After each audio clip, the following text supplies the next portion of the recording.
Emmanuel Macron, on le voit bien, il est l'instrument de certains milieux, de certains pouvoirs. Il est l'instrument des milieux de la finance, des banques d'affaires, des gens qui... Mais c'est pas un peu facile. Mais si. Bah, c'est pas un peu facile. Vous connaissez quelqu'un qui peut faire des unes de magazines pendant un an de cette manière-là. Vous connaissez quelqu'un qui trouve autant de moyens en si peu de temps. Ah non, c'est pas ça du tout. Moi, je vous dis pourquoi on a mis Emmanuel Macron en une. Outre l'intérêt qu'il peut y avoir, c'est qu'Emmanuel Macron fait vendre. Il y a un vrai intérêt. Oui, mais il a fait vendre au fur et à mesure. Il a fait vendre parce que on a commencé par quand on fait la liste des unes, c'est invraisemblable. Des unes de magazines, d'hebdomadaires, de quotidiens. Donc la preuve, les journaux ont eu du pif. La preuve, il est là comme l'alternative à Marine Le Pen. Après, ça se nourrit tout seul. Donc, moi, et vous parliez de son programme tout à l'heure, je vous ai bien écouté. Vous avez raison. Vous avez raison, et lui aussi a raison d'ailleurs sur ce point-là, c'est que les programmes catalogues, c'est totalement absurde. On imagine De Gaulle, Pompidou, Giscard avec son catalogue avec leur catalogue de mesures, tout ça est absurde. Ce qui compte, c'est le dessin et la philosophie, l'esprit dans lequel on veut gouverner, les objectifs qu'on s'assigne. Or, Emmanuel Macron, parce qu'il est prisonnier de ces forces-là, il est aussi le représentant de tout ce qu'en réalité les Français ne veulent plus. Il a un dessin social-libéral européen. Voilà, mais oui, libéral, européen, on continue les politiques qu'on fait depuis des années, les mêmes dogmes, les mêmes orthodoxies. Et les Français n'en veulent plus. Simplement, là, personne n'écoute ce qu'il dit. Tout le monde se contente de le regarder. Tout le monde cherche un instrument pour pulvériser le système. Bon, le système politique.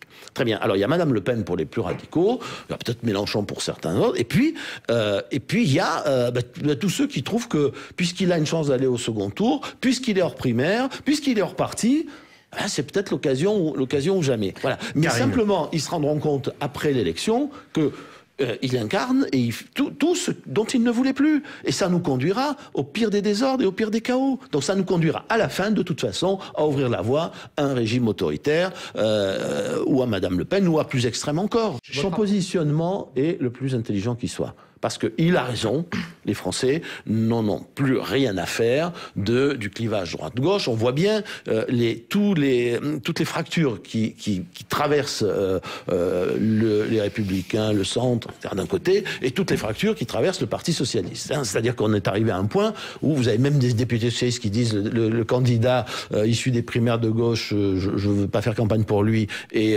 je demande un droit de retrait. Il y a des députés socialistes qui n'ont pas voté le budget de leur propre majorité, de leur propre gouvernement.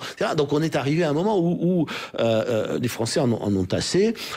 Mais c'est pas propre à la France. Et aux États-Unis, qu'est-ce qui s'est passé? Les gens cherchaient un instrument pour virer l'establishment du Parti républicain et du Parti démocrate. Bon, ils ont trouvé Trump et ils ont pris Trump. Voilà. Là, il est exactement où il faut dans le positionnement. Au-delà de la droite et de la gauche, il est exactement où il faut sur le programme en ne s'enfermant pas. Et puis surtout en ayant compris que les gens de toute façon n'écoutaient pas ce qu'il dit, qu'on se contentait de le regarder dire. Nathalie.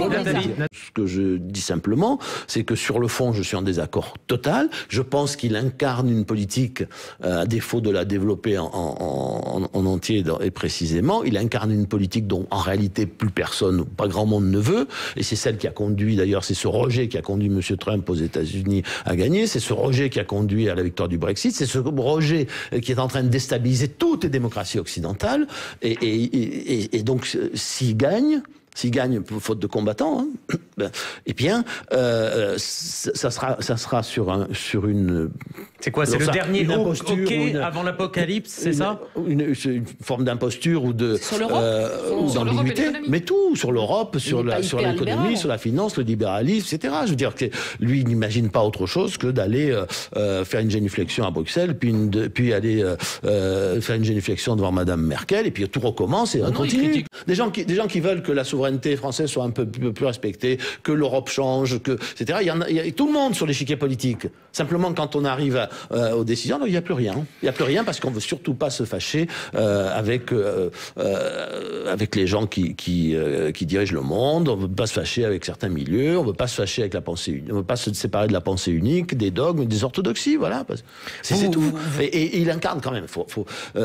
Emmanuel Macron en candidat anti-système, ce qu'il réussit à faire. C'est quand même une énorme tromperie. C'est magnifique. Nicolas Sarkozy aussi, c'était aussi un candidat anti-système qui est parfaitement dans le système. Ah ben c'est pas tout à fait la même chose parce que Emmanuel Macron, il est inspecteur des finances, il a travaillé dans une banque d'affaires, il a été secrétaire général adjoint de l'Élysée. Nicolas Sarkozy, ancien président de la République, qui s'affiche candidat à la primaire anti-système, c'est quand même un petit peu compliqué aussi, non? Eh bien, il était, moi pour avoir travaillé avec lui, il était beaucoup plus anti-système que M. Macron.